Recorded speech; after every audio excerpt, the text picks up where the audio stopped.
again, everybody. Welcome along. It's the Extra Point podcast. I'm Darren Fletcher. He's Neil Reynolds. Vernon Kay right now is interviewing John Powell from Cast. So it's just the two of us this week. Neil, how are you? I'm all right, mate. Who from where? John Powell from Cast. Is he big? I don't know. Sorry. He's very good. I like Cast. Cool. Yeah, I got to say they were the first support band for Oasis over the summer. Then it was Richard Ashcroft, and then Oasis. So they kind of did most of the tour, but they've been around a long time. They were the Lars originally, and then they became Cast. John's the lead singer, lovely fella. I got to spend a bit of time with him actually, backstage at one or two of the gigs. He's a smashing bloke. They're actually performing in Nottingham just after Christmas, so I'm going to go and see them. So very nice. Yes. When Vern put that in our group chat, I thought, I wonder what Cast is. Maybe I need to watch that on Netflix or something. I don't get out much, do I? No. Well, you don't need to get out. You just need to put it on your music, that's all. You're not going to go out for Cast. You can do that. There's no room. It's all ABBA. Let me just tell you, in 2025, you can actually listen to music in the house. You're not going to go out to do that, you know. You'd have to put a cassette recorder in. It's all ABBA and Bing Crosby these days, Fletch. Christmas coming, you know. It is. Right. Look, there's a bit to get through today. I'm going to start by talking to you about this kind of developing story, this breaking story this week, that the Dolphins, who were awful to start the season, we suspected Mike McDaniel would get the sack. They sacked the GM Chris Greer instead. They've thrown a ton of money at Tua Tagovailoa, and now he's been benched. But the Dolphins have been better, especially around the running game and the defensive side of things in recent weeks. So, thoughts on Tua getting benched, and then on the long-term, short-term and long-term implications for the Miami Dolphins based on the money they've got invested in him that they can't get out of. Yeah, I mean, first reaction is not surprised, not being good enough, leads the NFL in interceptions. I think when they put the game on his shoulders now, they can't get it done. That's why when they were winning, as you pointed out, that was defense and running game powered. I think his ability to stretch the field has gone. I think his kind of ability to read the field has regressed. I think this is a genuine sliding quarterback going the wrong way. And I'd love your kind of thoughts on this as well, because I get quite harsh on players sometimes. And this is a business. I get that. It's a business for the club. So why shouldn't it be a business for the players?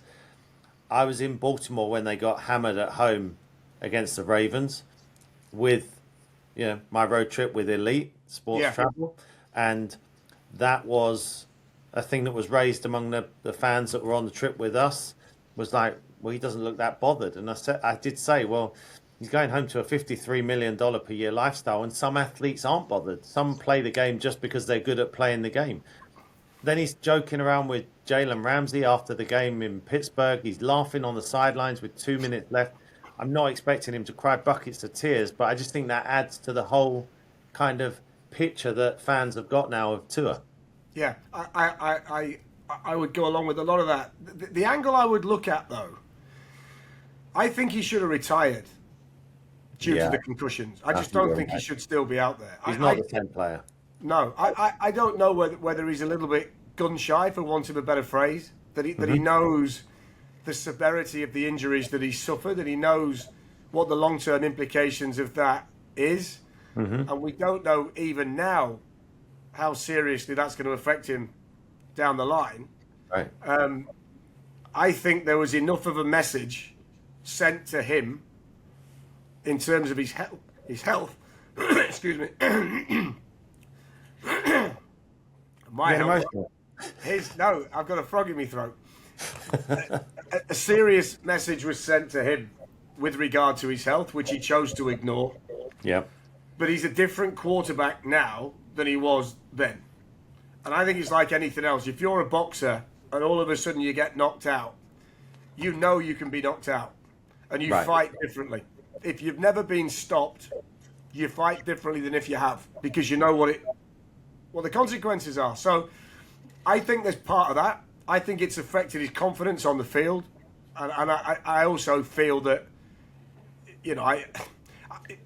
I can understand why the GM got fired, because you can't invest that amount of money into a player who has regressed on the field, but there are also serious health risks associated with him being part of your club. You don't know at what stage he's going to have to quit, or he's going to be forced to quit, or this is going to happen again. He is only one more bad concussion away from never taking to the field again, I would presume. So I'd agree 100% on that. I think we're seeing way more checking of the ball down to running backs out the backfield. We're seeing the quickest release in terms of from snap to throw in the NFL, and I think that's all. You got to be really. I'm really careful not to say, scared, but it's definitely cautious. There's definitely a change in approach. And to talk about Chris Greer, and we'll get onto the finances and the long-term implications in a second. This Tua had injuries. This wasn't new to them. He had those kind of injuries before they signed him to the huge contract, which pays him now more than $50 million a year. Yeah, and you used the word scared. I don't think that's unfair, because if I'd been through what he's been through, I'd be scared, because And what I can't understand is the people around him, close to him, not his agent, but his family and people like that. It's such a front and center issue for the NFL right now. Sometimes people need saving from themselves, that they just can't see what is staring them in the face. And I'm a little bit surprised that his family didn't almost force him to make the right decision, because this is only going to end one way. I'd be very surprised if he's a success elsewhere. And I just think that this is going to come to a natural conclusion, which then begs the question where it leaves Miami. They need a quarterback, and they found it really hard to replace Dan Marino. Let's not beat about the bush. I mean, this goes right back to when he retired, really, for Miami. They've not had what you'd consider to be his heir apparent since he quit. They've tried a number of things. So first and foremost, they'd need a quarterback. And secondly, they've got this hole in the cap now that's going to be taken up by Tua for a period of time. Yeah, Quinn Ewers is coming in, 7th-round rookie. That's a stopgap. That's not your answer. I think there's a reason he was taken in the 7th. Now you could say, okay, well, so was Brock Purdy and Tom Brady was the 6th. But the likelihood is Quinn Ewers is not the answer at quarterback. Tua's got 3 years left on his contract, but there's an out after next season. But Miami are on the hook, no matter what, for $56.4 million next year. So there is a way they can finagle the cap. I don't know how all of it works. I'm not going to pretend to. They can get that down to about $50 million that they would have to pay. I think they're going to get Tua off the books. I think they will trade him. And in the same way Denver are still paying the wages of Russell Wilson, Miami will do that. So a lot of people reach out to me and say, well, they can't afford to trade him. No one's going to take on that contract. No one's going to have to take on that contract. Miami going to have to eat that money. What you don't want is Tua staring over the shoulder of Kirk Cousins, or more likely a rookie quarterback. So Denver took on $85 million of dead money for Russell Wilson to get him off the books. And they drafted Bo Nix, and it's worked out pretty well. They're the number 1 seed in the AFC right now. So I think Tua's played his last game for the Dolphins. There is an interesting aside there, though, and I often use Denver as kind of the poster boys for being able to build a very good roster very quickly. Yeah. They hit on everybody. And they've got a young roster. I mean, the only surprising thing was that they kept Pat Surtain, but it's turned out to be the right thing, because it looked at that point as though he'd have to go as well, and they had a complete rebuild, but they kept him for that leadership, the superstar, maybe the best in the league in his position. But they've managed to do it so quickly because they've drafted so well. The problem for Miami, from where I'm sitting, is they don't even have a general manager. So you're now going to say to a new general manager, right, you've not got a quarterback, you're $56 million in the hole for next year, but we've got to rebuild this back into contender status pretty quickly. Oh, and by the way, you've not done this job before, and you don't know a great deal about us. The Denver situation was slightly different, and they've had great success. But that doesn't mean they can all do it. No, and when you look at Denver, they won a Super Bowl in 2015. They've been contenders in the past. Miami haven't won a playoff game in 25 years. That's hard to do in the NFL these days. You're not supposed to go that long without that. To your point, there's going to be a new general manager. I would imagine this Pittsburgh game might have tipped it back in going against Mike McDaniel. I think he's probably out as head coach. I think second straight losing season is likely, and so I think he's done. So they have to rip this up completely. But how many times have they done that? They've done this, I mean, it was just like cycles and cycles of it. Oh, we've got to find a quarterback to replace Dan Marino. He retired in 1999. It's like, it's like, come on, this is getting to like Cleveland Browns level of futility in terms of, yes, they had a couple of, nice years where they led the NFL in offense, but they lost in the first round of the playoffs both times. This is a franchise going nowhere, and it needs a complete overhaul. Is there any way they could do it without drafting one? Because they're not going to get the best one because of where they're going to be picking in the draft. I mean, they're not bad enough to get the best one. You just mentioned the name of Kirk Cousins, but I've read somewhere today that based on the fact Penix is rehabbing an ACL, he may well be the starter next season in Atlanta because there isn't an alternative for them. Yeah. So that might be one off the market that would have been on the market. They're not the only team this offseason needing a quarterback one way or another. Kyler Murray's a name that keeps getting mentioned who could end up leaving Arizona and could be available via trade if they decide to go that way. But there's not an obvious answer to the problem kind of staring everybody in the face. There isn't another kind of Daniel Jones or Sam Darnold out there at the moment. I think this is a good reminder. So I think as fans, we always, and certainly in media, we do this as well. We look at, okay, how quick can they get back to being a contender? How quickly? And if Mike McDaniel comes back next year, the new GM comes in, the GM can win in 3 years' time. Mike McDaniel has to win next year. So it's all skew with. So if McDaniel goes, maybe general manager and head coach right off 2026 and get their quarterback in 2027, because this is a complete kind of blow it up, start again, which means you're going to take 3-4 years. So I don't think their quarterback answer is going to be there for 2026. And it might be there's more painful times ahead to have a better quarterback in 27. Yeah, if there is one kind of light at the end of the tunnel, which looks pretty gloomy at the minute if you're a Dolphins fan, that would be that they have got the opportunity now for the general manager, the coach, and the quarterback to all be paired together. That the head coach would be the general manager's coach, and then between them they can choose the quarterback together. So it would be married up from this point. I often find this crazy scenario where, I mean, the Bears have been lucky with it, but they drafted Caleb Williams, kept Matt Eberflus for a season. Now he's got Ben Johnson. Ryan Poles it's all disjointed. Poles has been there longer than any of them. Williams is in his second year, coach, loads of coordinators. It always does feel like it's an easier journey if from day one you go GM, coach, quarterback, we're all on the same page. We all like this player. We all know that we can exist together. So Miami at least have the opportunity to do that.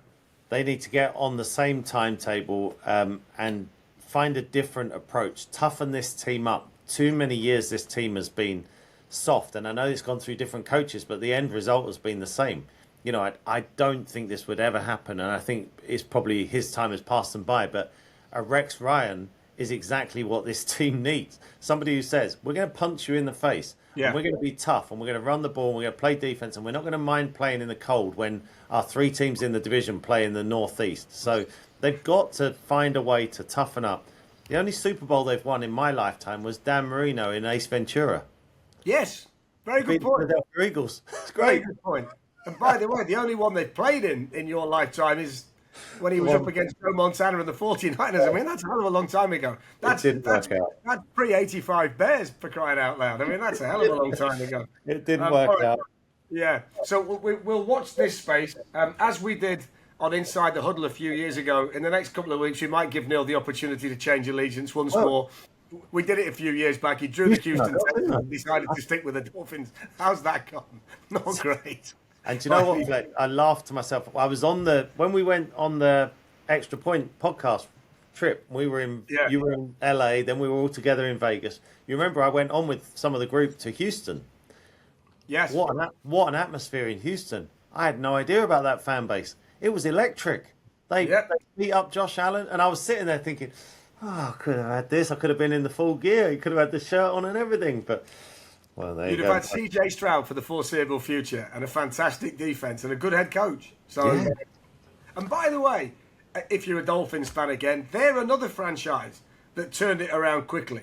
Yeah. They got a good coach. They got a franchise quarterback. They drafted Will Anderson. They played the draft really well. I mean, they looked like they were going to stink for a while. They got nothing on the roster, absolutely nothing on the roster, and they were able to turn it quickly. So it does work sometimes, not all the time. And Miami fans are going to hope that they're one of the quicker ones. I would just say last point on this, and I'll let you move on. The most depressing aspect of this for a Dolphins fan is they thought they had that. They thought they had it with Mike McDaniel, and then Tua led the NFL in passing yards in 23. He was the highest rated quarterback in 2022. It was all supposed to be there, and it's fallen through the floor very, very quickly. So, I think starting over again is going to be good for the Dolphins. Packers-Bears this weekend. We're going to talk about whether that's the best rivalry in the NFL, which one myself and Neil prefer before we finish. But we're going to play a game now for the next few minutes. I've written down 6 teams in the AFC, 6 teams in the NFC. And we're going to decide whether they are a contender or a pretender. So we'll start with the AFC, Neil. Yep. And I'm going to give you the Pittsburgh Steelers. Contender or pretender? Pretender because they've played better recently. I still think they can be got at defensively. That's not quite the same unit it was in the past. And I think if they get into a game in the playoffs where suddenly they need 30 points, I don't think they can score prolifically enough to be right there and taking those games. So I think they're a good chance to be in the playoffs, of course, another winning season. But yeah, not for me. Yeah, I would echo all of those points. I would also say that I think they've got the record that they've got based on another injury for Joe Burrow, which has derailed Cincinnati, and a really bad start for Baltimore. So they sit at the top of a division that ordinarily they wouldn't be there, certainly not playing the way that they are. Aaron Rodgers has been better than I thought he was going to be. DK Metcalf's been okay, but I just think they lack weapons. If it's not Metcalf, who is it? I mean, Austin's not bad, but it's not great.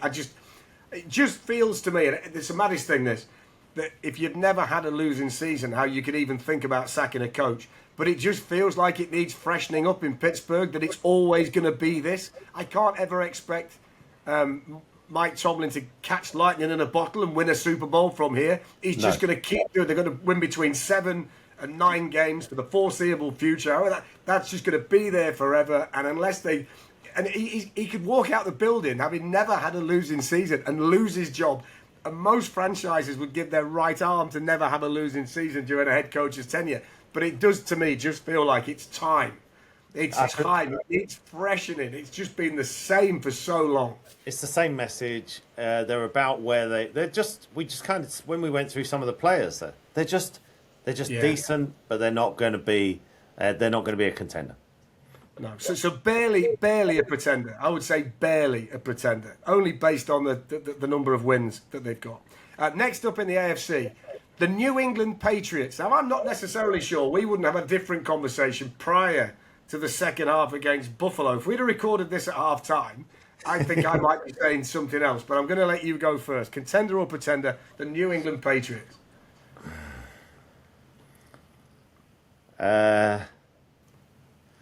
I'll say pretender for this year. I feel like they've shown that they belong in the playoffs and they're going to be a playoff team, and they're probably still likely to take the AFC East. I just view them a bit differently now. I did a bit anyway because they have had a soft schedule, but that's harsh. There's a lot of teams that have had a soft schedule. So I do think they're for real at quarterback, and they're for real with Travion Henderson and their run defense. I just cannot picture a scenario right now where that team is representing the AFC in the Super Bowl. And I'd be interested to see how they bounce back emotionally, having kind of let Buffalo off the hook last week. I would agree. And I don't want to give anything away with some of the other ones that we're going to talk about down the line. I love Drake May. I think they've got the quarterback. he could be the MVP this year. I think he's going to go toe-to-toe with Stafford at the Rams. I think he's right in the conversation for that. This is in no way on him.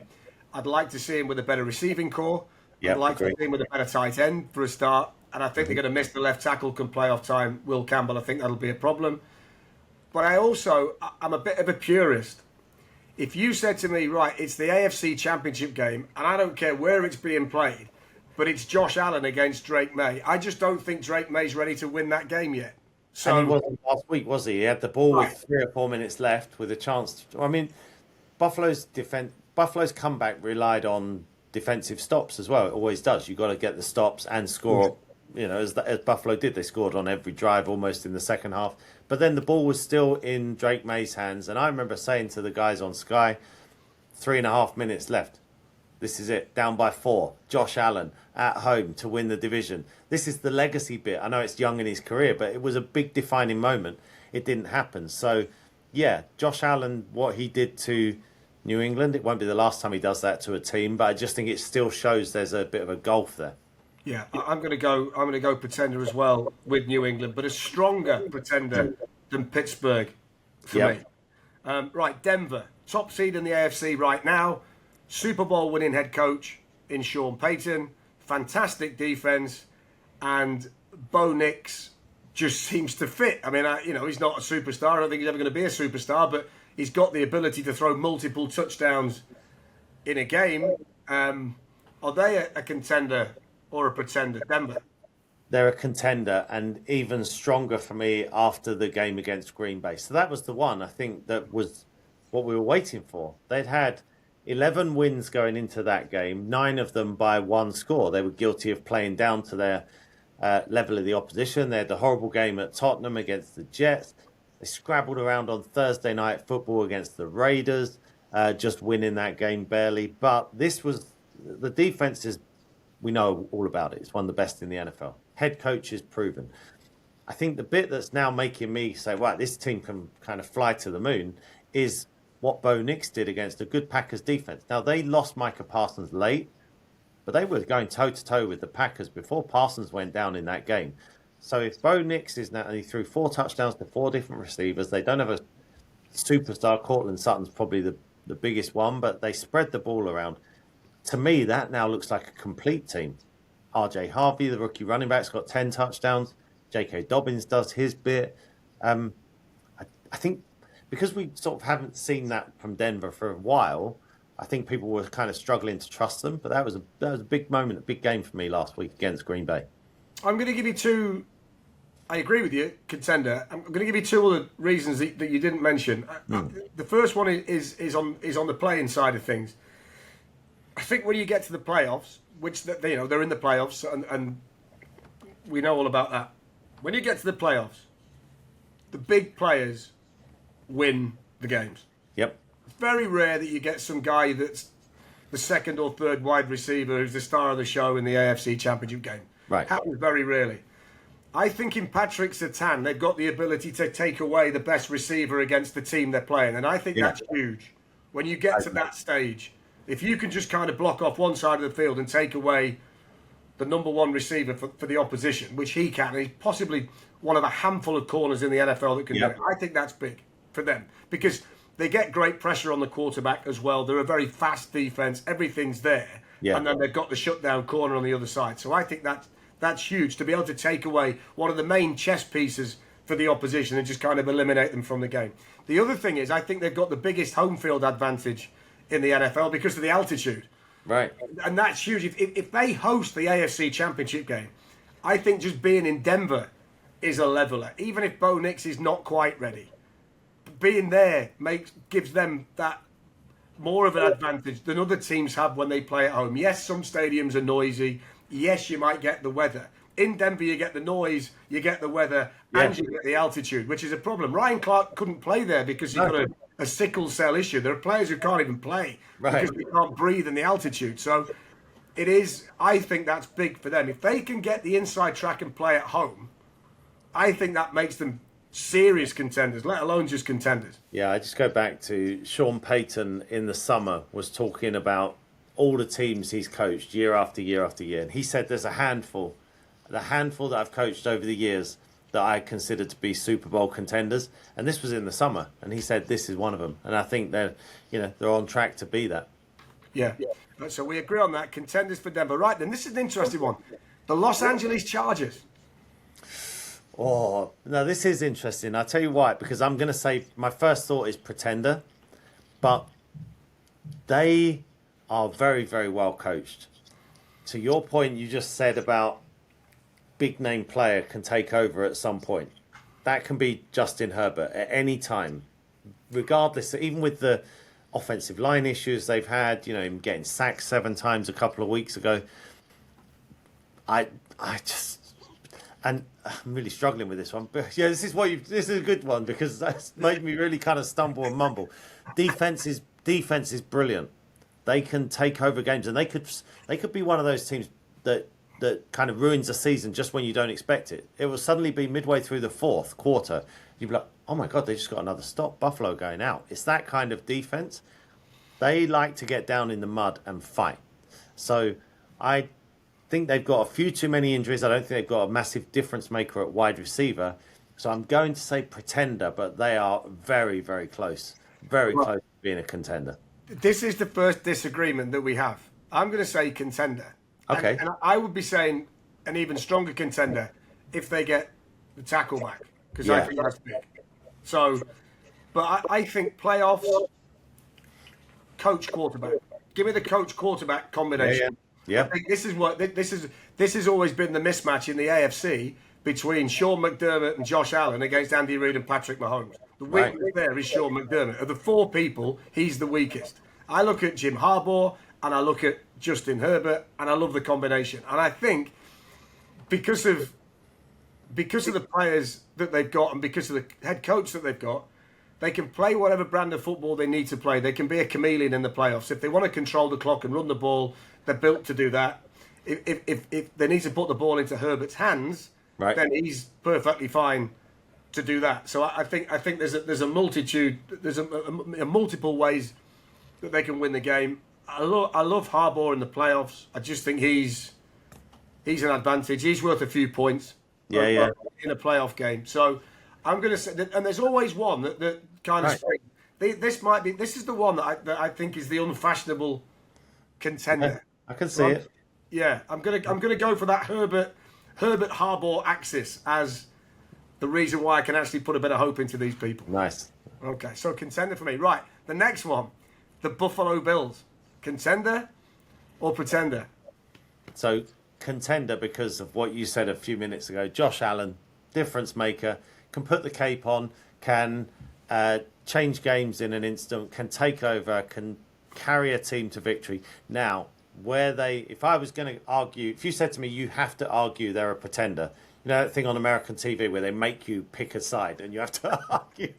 We don't do that here. No. You can just be yourself. Yeah, but if you did, I would say, why are you messing around with the Bengals? Why are you messing around with the Steelers? Why are you messing around with the Patriots? Because that game from the Bengals almost got away from them. That could happen in the playoffs, but I just believe now there's something. Let's see what the next 2-3 weeks brings for Buffalo. This is a chance for them to grab some history because their roadblock and their mental roadblock has been the Chiefs, ending 4 of their last 5 seasons. They're gone. Ding dong, the witch is dead. So I think they are a contender. Okay, right. I'm going to be as bold as to say that the Buffalo Bills are my AFC favourite. Yeah, I would agree with that now. I'm going to give it the sole reason is I've just gone through the whole reason why Denver are serious contenders. Yep. I think he's the one player that can go into Mile High, put his team on his back, and find a way to beat Denver. He's the only quarterback in the league, I think, that can do that. The more I watch him, the more I think he might be the best quarterback I've ever seen. And I know he's not got the rings, and I know we always judge quarterbacks by winning, but he's never had a complete roster.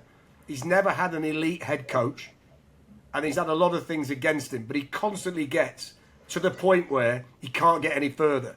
Right. Because Mahomes always seems to have the ball last. It's nothing to do with him. If he had the ball last, they'd be going to the Super Bowl, but it's never fallen that way. The clock's never been in his favour. It's the only thing that's gone against him, the blessed clock. So I'm kind of looking at him, and I think as a player of the quarterback position, I've never seen anybody that can do what he can do. I know Lamar can run, but he's massive, Josh Allen. He's like Derrick Henry when he's running. You know, look, Lamar can run and he's quick, but he doesn't want to be doing it too often. But this fella, he's like a combination of Jim Brown and Derrick Henry when he starts running, Josh Allen. He's got a cannon for an arm. He's got this unbelievable belief that he can beat anybody. And everybody on his roster has this unbelievable belief that he's going to beat whoever they're up against. So I think it's time. They were my Super Bowl pick at the start of the season to get there from the AFC. Yeah. And unless anything happens to him, why would you change that? Because once you get into the playoffs, it's 60 minutes. This is not a regular season where you've got to win X number of games to get there. Other parts of your team need to function for you on a consistent basis. You can just say to him now, right, look, we've got 60 minutes. You've got to beat these guys. And he can do that. I agree wholeheartedly. I think when you look at the playoff field, and I think Matthew Stafford is probably the MVP, and we'll get to the NFC in a minute, but Josh Allen is the guy who's on that jersey over your shoulder. He's Messi. Yeah. You look to Messi. Argentina would look to Messi at all times, and they'd get you a goal or curl in a free kick. That's Josh Allen. Out of this whole playoff field, he's the one that can turn a game on its head, say, come with me.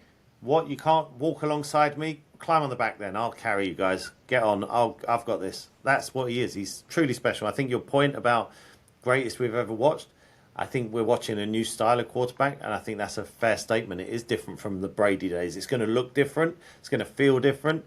You know, he won't throw 50 touchdown passes in a season, but that's because Brady couldn't run in 15 of them a year. And so that's where Josh Allen will like, well, I don't throw that one because I'm just going to run it in. So my numbers are going to be looking a little bit different. Yeah, I think it's a good time to be a Bills fan if that's what you are. I'm quite bullish on them based on what I'm watching, and I think big number 17 might be taking you a long way. Right, I've got one more in the AFC, and there were two teams I was thinking about. Do I do Houston or do I do Jacksonville? Because I think the bubbles burst now with Indy. There's no way Philip Rivers is winning a Super Bowl. Bless him. But I plumped for Jacksonville because they play in the UK as often as they do. And it's nice to have something positive to say about Jacksonville because they usually stink, but they don't right now. And Trevor Lawrence is now looking like the quarterback that we thought Trevor Lawrence would look like much earlier, having been drafted first overall and won a national championship. He's starting to look like a generational player. There's a lot more pieces to the offense now. Yeah. Liam Cohen's done a fantastic job year one. Are they a contender or a pretender for you? I think this year, I feel like they will fall into that pretender realm, but they're not far away. And I think the next couple of years are going to be really bright for Jacksonville. I think Trevor's the starting point.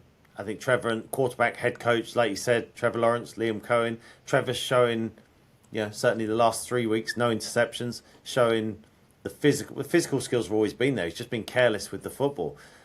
Not been well coached, gone through head coaches after head coaches, coordinator after coordinator. Again, he never uses that as an excuse, but it is a reason. And I think they've got more diverse attack, as you said. I think they run the ball very well. They play good defense. They turn it over. They take it away. So I think they're on the right track. I wrote down, before you started, I didn't know what teams you were going to pick. I had 3 contenders in the AFC. And I wrote down Denver, Buffalo, and the one you just didn't pick. Houston. Yeah. So I think Jacksonville falls short of Houston at the moment if I looked at both those teams side by side. Yeah. My 3 contenders would be Denver, Buffalo, and the Chargers, based on what I've said with Harbaugh and Herbert. But I think Jacksonville, they're better than I thought, way better than I thought. And I think the one thing they've got, I'm going to agree with you, I'm going to say pretender as well.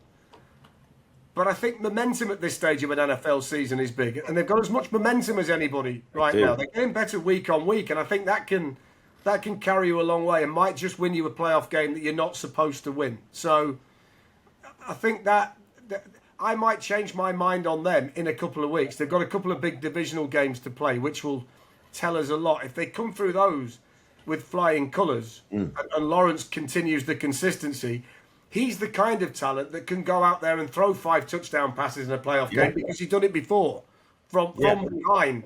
Had the second half for the ages, didn't he? A few years. So he's got the weapons and the ability to do that.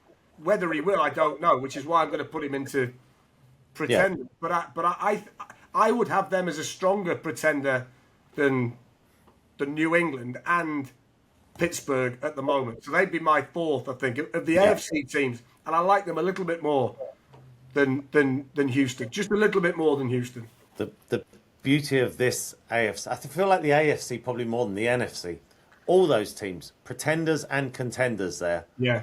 Did you see them getting hot on a Sunday afternoon in January? All of them could do it at some point. Yeah. I know. I mean, if you said to me now, I would say the AFC Championship game will be, if they avoid each other, would be Buffalo in Denver. Denver, yeah, what a game! And I then like Josh Allen to win the game. So that's the way I would foresee that. If you had said to me now, and lots of people ask me this all the time, who's going to be in the Super Bowl? And it's hard this year; it is wide open. If I had to put anything on it, I'd say I'm going to be watching Josh Allen. He's never. Yeah. Do you know Josh Allen? The only stadium he's never played in, Levi's Stadium. Really? Well, he's saving it for the big night. Saving it for the... What I would say as well, just on Josh Allen, before we finish, of all the teams that we've got as either contenders or pretenders in both conferences, he's the one quarterback that I don't think where the game is played matters. Doesn't. I think he's as happy on the road as he is at home. I think a lot of these teams we're talking about need to play at home. If New England are going to win playoff games, they're going to win them at home. Denver probably are as well. One or two of the NFC teams fall into the same category. I think back to the NFC Championship game last season. I think if the Rams play Philly in LA, they win the game. But when the snow starts to fall, it favours Philadelphia. Barkley breaks off the big run, and that's it. They're off to the Super Bowl. So I think the fine margin can be where the game is played on Championship Sunday. Yeah. I don't think it matters to him. I think he's fine wherever it is because he's that good. Well, to your point about not having the ball last, he almost took down Mahomes twice in Kansas City, and exactly, yeah, very easily could have done so. Yeah, right. So that's the AFC. NFC. We're going to start off, Neil, with the Green Bay Packers. Contenders or pretenders? Pretenders now, I think. And doesn't it change quickly? They beat the Chicago Bears a couple of weeks ago at Lambeau Field, and they looked the part. They looked complete. Jordan Love's playing his best football. Christian Watson was emerging as a top wide receiver threat. Micah Parsons was finishing games out for them. The focal point of a very good defense. Now we're looking, Parsons has torn his knee ligaments. He's done for the year. You've got Christian Watson with battling a shoulder injury now. They are a deep team, so I think they're still going to be in the playoff picture. But I don't view them now as one of the top. When they beat the Bears, I was like, oh, hello. If they go into now, if they follow that with a win in Denver, then Green Bay are like potentially right up there with, the ones we've been talking about all season, the Rams and the Seahawks. But for me, that's going to be a big blow. So I think the shine's come off them a little bit. I'm pretender too. I'm not a big believer in Jordan Love. I really don't get it. I think he gets a lot more praise than he actually merits. When I look at him as a quarterback, I mean, if you're as good as people say, you find a way to certainly make it a lot closer than it was in Denver last week. Yeah. I mean, that was a game where as soon as Parsons gets injured, you now look to him to say, right, okay, what have you got? Go and make yourself special on the road. And he didn't. I think losing Micah Parsons is huge. Game changer, game wrecker. You've got to account for him. If you're an offensive coordinator, a head coach, you've got to know where he is at all times. Otherwise, he's going to completely ruin your game plan. That's gone. There's nobody who can replace him. And just on the Bears thing, we're going to do the Bears next, so we might segue into that. They were one Caleb Williams throw away from winning the game. They were great in the second half. They were great in the second half, the Bears. Yeah, they were one throw. And he'd thrown the touchdown 2 weeks before. He just underthrew the ball. He's open. It's there. It's just a bad throw, which I don't think he'll make again. No. And I thought the Bears matched up really well with Green Bay in every facet. And I think one of Green Bay's weaknesses, it's mad really, because Dallas couldn't stop the run, but could rush the passer. So they get Kenny Clark and let Micah Parsons go. Now you can't run on Dallas, so they can't get any pressure on the quarterback. And the flip side is Green Bay can't stop the run anymore because Kenny Clark's gone. Now they can't rush the passer either. So I think what looked like a good defense is now soft in the middle. Yep. And has lost that explosion off the edge. And I think at this stage of the season, that's something you can't overcome. No, not against the teams they're going to play. No, I agree. No. So let's get on to the Bears. Are they contenders or pretenders? Ben Johnson's got to have a shout for Coach of the Year. He's done a wonderful job. But are they contenders yet, or are they still pretenders? 40 years since they won Super Bowl 20. I think they're a contender. I think they are. Ooh. I think they're. Yeah, I'll tell you why. Because I think, like to the point you made about matching up against the Packers, I thought they did that really well in the second half. I thought they showed they belong. I actually came away feeling better about the Bears after that loss than I had done about some of their wins. I think reason the defense. So we talk about how seasons can end quickly and like almost dramatically. I could see the Bears picking off Matthew Stafford 3 times in a divisional round game that no one saw coming. So I think that defense is opportunistic, all the interceptions, those kind of things don't go from year to year. But when you're in that kind of season, they do tend to last for that season. I think they run the ball really well. One of the best running games in the NFL. A couple of running backs now with Monongai coming on alongside DeAndre Swift. And I think Caleb Williams has developed, not the finished product, but definitely has developed under Ben Johnson. So throw it when we need to, yes. Run the ball consistently, yes. Can we take the ball away? Turnovers changed so many games, especially in the playoffs. So yeah, I think the Bears are one of. I've got a few contenders, and they're one of them. Yeah, I think they're a contender too, and I think they'll beat Green Bay this week. Yeah, I think they'll win the division, and then we'll kind of see again frigid temperatures. If you've got to go into Soldier Field in January, it's not a great place to be. I think the thing with Chicago, and they're my team, so I watch them quite closely, they've built an identity over the course of the season. I don't think they knew what they were going to be when they broke camp and the season started. I don't think that Ben Johnson knew that he could rein Caleb Williams in to the point that he has. I think they hoped the offensive line would play like it has, but they weren't sure. Joe Tooney, Drew Dolman have been brilliant additions there, and they've somehow managed to work the left tackle position out as well. So he's not getting hit like he was before. But I think that ability to get 200 yards on the ground against good defenses come playoff time, when you're potentially on the road, you can control the clock. That then makes offenses more prone to throw interceptions because they're going to take more risks, and that plays into the hands of the defense. And I think, again, they've built momentum as the season's gone, very similar to Jacksonville, that they're peaking when you want to see them peak. Colston Loveland, who they took in the first round, has got better each game. I think he's going to be a superstar. I think by next season, everybody wants to be drafting him in the fantasy teams because he's going to be a better version of Sam Laporta in Detroit. So I like that. And I think as well, for all of Caleb's inability to have a high completion percentage, he's got the balls in the playoffs to go and try any throw to win you a game. And I think regular season, it can be a problem. Playoffs, you want a quarterback that's got a bit about him in that regard. So the reason I was smiling when you said Ben Johnson's reined him in a little bit, did you see that touchdown pass last week against Cleveland? That was Brett Favre at his best. That was John Elway. You're not supposed to roll right and cannon it back across the middle of the field. And then it almost took DJ Moore into the third row of the stands. I mean, I'm so glad you said that, because that's the magic. That's the lightning in a bottle that you need to catch if you're going to go on that kind of run. Yeah, and you can go on that kind of run. Joe Flacco won a Super Bowl with the Ravens. Nick Foles was sensational in winning a Super Bowl with the Eagles. So, yes, 100%, that makes them a contender for me. Yeah. And what I would say as well, he's got the ability and the talent to be elite. Yep. Right now, it's a Foles stroke Flacco run. But you give him another season, another camp under Ben Johnson, and he's going to be a superstar. There's no doubt about that. Just getting started. So we got Chicago as a contender. The Los Angeles Rams.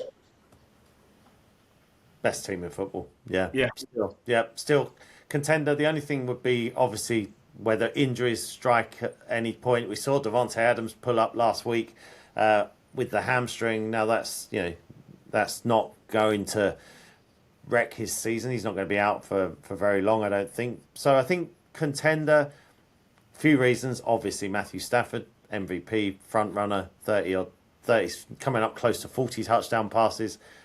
You've got 2 receivers. So to the point, if this Rams team faces the Broncos, we're playing jigsaw puzzles here, but we put it all together.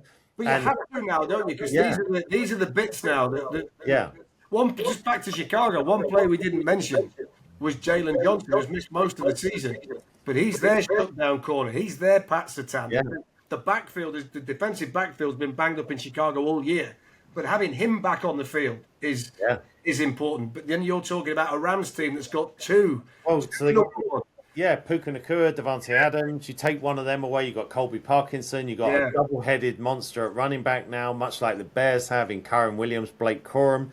Defense that can get after the quarterback, good young pass rush. They take it away every now and then. Yes, now they have their moments where they give up points, but I think that's kind of they know they can outscore teams. And then head coach who's been there and done it in Sean McVay. Feels like he's been around the block a long time now, but he's still a pretty young coach, only just coming up to 40. So they are 100% a contender for me. Yeah, I like them too, and I agree. Best team in the NFL right now. Whether they're the best team in the NFL after Christmas, because it's a changeable league, we'll wait and see. And I still think that if they played Josh Allen in the Super Bowl, I still think that defense would find it difficult to slow him down. But I think they're the best team in the NFC as it stands. And I just think, I tell you what, but this is where McVay, I think, is your trump card, because he strikes me as the kind of coach that can find an answer to anything. And I just feel that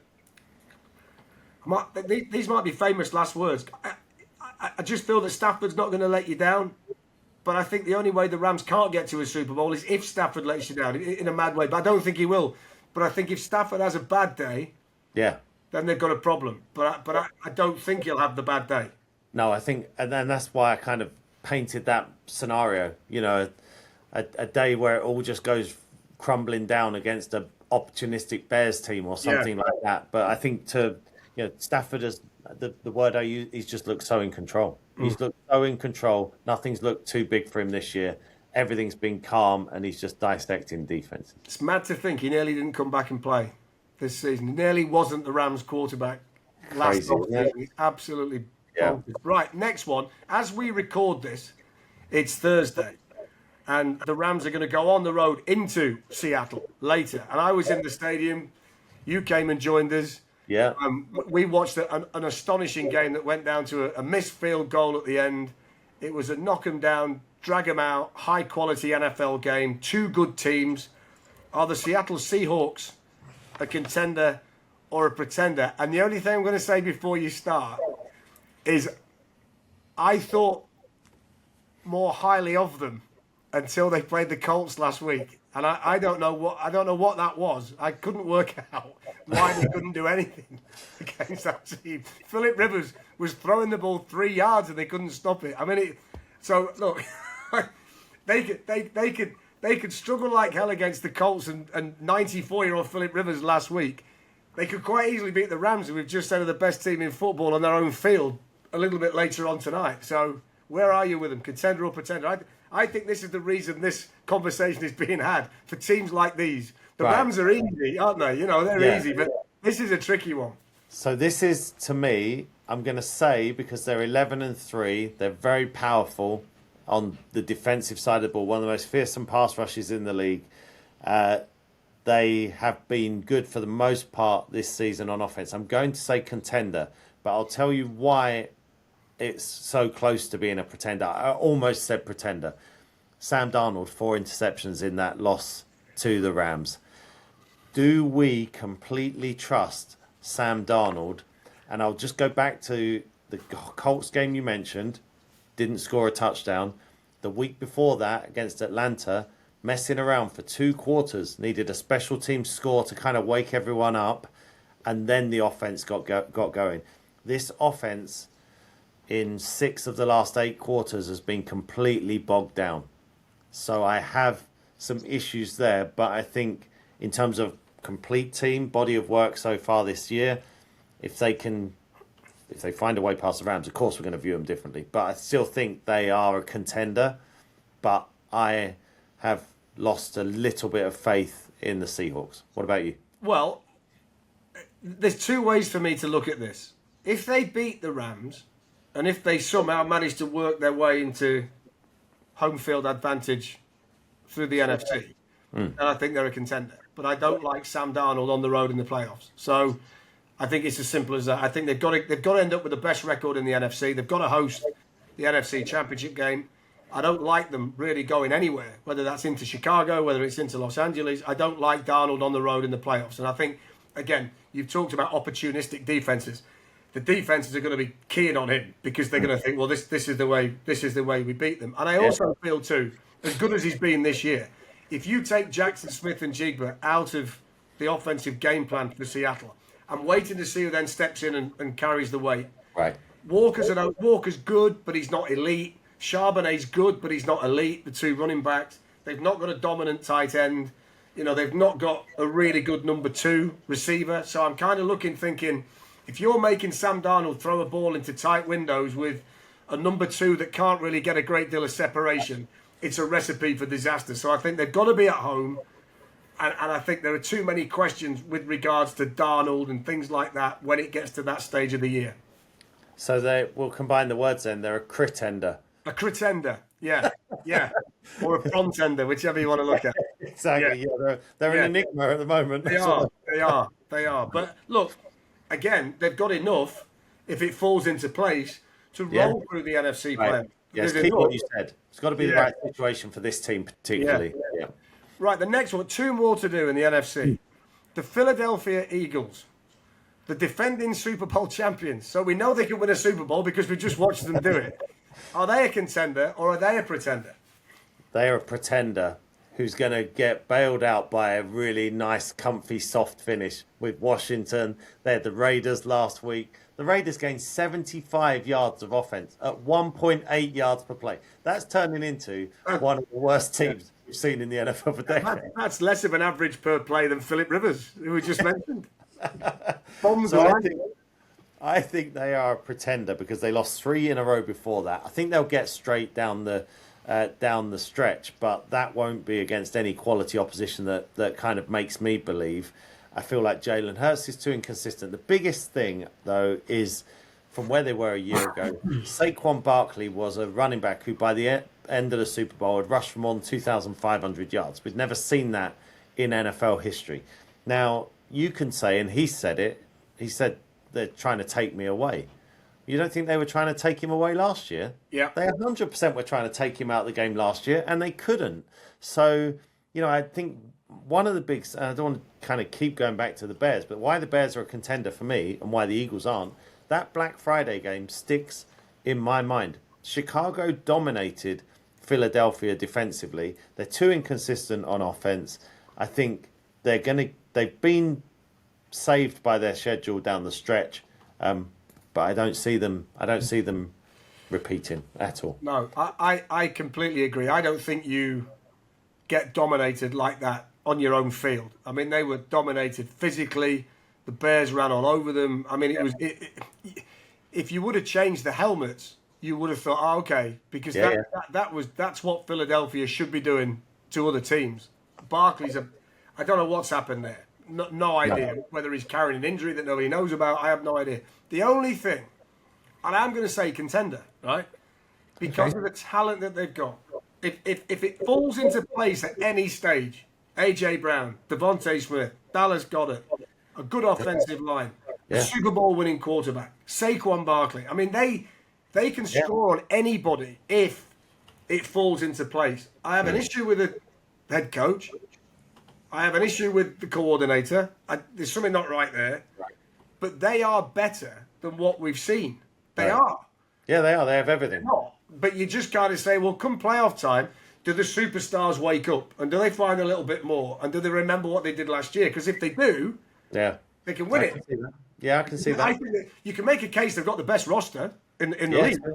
I agree. So I always think that the regular season is about team, And the postseason is about players and coaches. And your big players step up and they win you the match, they win you the game. Let's say you're getting a Hall of Fame. You know, it's Joe Montana going down the field in the Super Bowl against Cincinnati, finding John Taylor. That's what you do. That's what he's there for. That's got nothing to do with anybody else. That's him. That's him, and I just look at these and I think I just can't turn away from the talent and the fact they've done it before. So... while I like what Chicago are doing and they're a contender, I don't know how Caleb Williams is going to handle a playoff game at Soldier Field.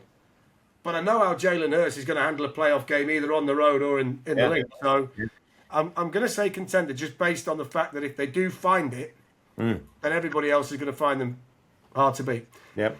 Last one, they might not even be there. I'm not going to do San Francisco. I decided not to do San Francisco because I can't quite work them out. Hard to work out, yeah. No, but I'm going to do Detroit. Pretender, unfortunately. I think everyone would love to see Detroit in the playoffs just because they're so entertaining. They average 30-odd points per game. They're the best scoring attack in the NFL. Yeah, last week's kind of summed them up. They lost to the Rams, 41-34. That's the 8th time they've scored at least 34 points in a game this year, and they're 8-6 as we record this podcast right now. And so, yeah, same story as last year. Defensive injuries have decimated the secondary. So to win, they have to be doing what they did last week. Now, I'm very close to saying they're still a contender because, you know, no one can score as quick and as fast and as frequently as them. Probably outside, maybe the Rams are the only one. Jahmyr Gibbs could take over a game, but they've got to get in there now. They've got to get in first. That's why they're a pretender for me at the moment, because the defense, there's too much of a differential between the offense and the defense. But if you would just say, if they get in, then I think they can be dangerous on their day. Just out of interest, would you have, and I didn't put them in, but would you have San Francisco as a contender or a pretender? Pretender. Yeah. Pretender. I just think every week I write an article that predicts the games, and I don't do very well in it, but I give it a go.